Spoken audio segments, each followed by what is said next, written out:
Real estate regulatory authority அப்படின்னு சொல்லிட்டு ஒரு ட்ரைபுனல் இருக்குங்க. 3 விதமான போர்டு இருக்கிறாங்க, ஜட்ஜஸ் இருக்கிறாங்க, இண்டிவிஜுவல் ஜட்ஜ் இருக்காங்க, பெஞ்ச் இருக்காங்க. இவங்க மூலமா நமக்கு எந்த விதமான நஷ்டம் ஆயிருக்கு அப்படின்றத பொறுத்து ஒவ்வொரு கோர்ட்டை நம்ம அப்ரோச் பண்ணோம்னாக்கா அவங்களுக்கு வித்தின் 1 இயர் தீர்ப்பு கிடைக்கிறதுக்கு ஒரு நல்ல வாய்ப்பாக அமையும். தமிழ்நாட்டில் எங்கே நடந்தாலும் சரி, சென்னையில் மட்டும்தான் இந்த கோர்ட் இருக்கு. எங்கே இருக்கிறவங்களும் இங்கே வந்து அப்ரோச் பண்ணலாம். ஆல் ஓவர் தமிழ்நாட்டுக்கு இந்த கோர்ட்டில் தீர்வு கிடைக்கும். எந்தெந்த டைப் ஆஃப் காம்பன்சேஷன் வாங்க முடியும் அப்படின்னு பார்த்தீங்கன்னாக்கா, இதில் ரீரா ரெஜிஸ்டர் ப்ராஜெக்ட் அப்படின்னு சொல்லிட்டு சொல்லுவாங்க. தமிழ்நாடு ரியல் எஸ்டேட் ரெகுலேட்டரி அத்தாரிட்டியில் டிஎன் ரீரா ரெஜிஸ்ட்ரேஷன் ஒரு நம்பர் கொடுத்துருப்பாங்க.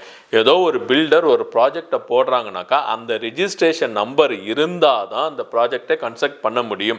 ரீரா ப்ராஜெக்ட்ல ரெஜிஸ்டர் அந்த ரெஜிஸ்ட்ரேஷன் நம்பர் மட்டும் ஒன்று வாங்கி இருந்தாங்கனாக்கா அந்த நிறுவனத்தின் மீது வழக்கு தொடர்ந்து நமக்கான காம்பன்சேஷனோ ரீஃபண்டோ வாங்க முடியும். ஒரு பில்டர் இருக்காரு, ஒரு கன்சியூமர் இருக்காரு, பில்டர் கிட்ட பணம் கட்டுறாரு. ஒரு 2 வருஷத்துல நாங்க அந்த ப்ராஜெக்ட் ஹேண்ட் ஓவர் பண்ணிடுவோம், உங்களுக்கு உங்க பிளாட்டை கொடுத்துருவோம் அப்படின்னு சொல்றாங்க. அப்படின்றத நம்பி ஒரு 2 வருஷம், அதாவது 2020 ஒரு ப்ராஜெக்ட்ல பணம் கட்டுறாருன்னு வைங்க. 2020, 21, 22 ஒரு ஜனவரியில கொடுக்கணும். அவரு அப்படி கொடுக்கல, 23 அதுலயும் கொடுக்கல, 24 வருது அதுலயும் கொடுக்கல அப்படின்னாக்கா இவங்க வந்து வழக்கு தொடர முடியும். டிலே இன் காம்பன்சேஷன் அப்படின்னு சொல்லிட்டு ஒன்று வாங்க முடியும்.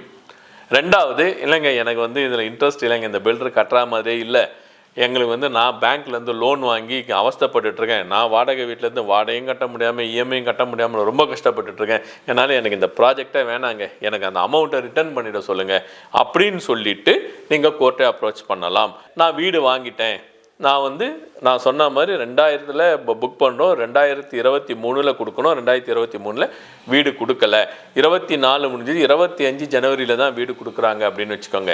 25 வாங்கினது ஆல்ரெடி நீங்கள் வாங்கிட்டீங்க, வீட்டுக்குள்ளே குடி போயிட்டீங்க. ஆனால் பில்டர் வந்து அந்த 2 வருஷம் டிலே பண்ணி கொடுத்துருக்காரு இல்லைங்களா, அந்த டிலே பண்ணி கொடுத்ததுக்கு காம்பன்சேஷன் வாங்க முடியும். ஃபோர்ஸ் மேஜூர் கிளாஸ் அப்படின்னு சொல்லி பில்டர் ஒரு அக்ரிமெண்ட்டில் போட்டிருப்பாங்க. ஃபோர்ஸ் மேஜூர்ங்கிறது வந்து ஒரு பூகம்பம் வந்தாலோ, புயல் வந்தாலோ, ஒரு வார் வந்தாலோ நாங்கள் பொறுப்பு இல்லை அப்படின்னு சொல்லிட்டு சில டிஸ்க்ளைமர் அக்ரிமெண்ட் போட்டிருப்பாங்க. அந்த டிஸ்க்ளைமர் அக்ரிமெண்ட் எல்லாம் டிஎன் ரீராவில் செல்லாது.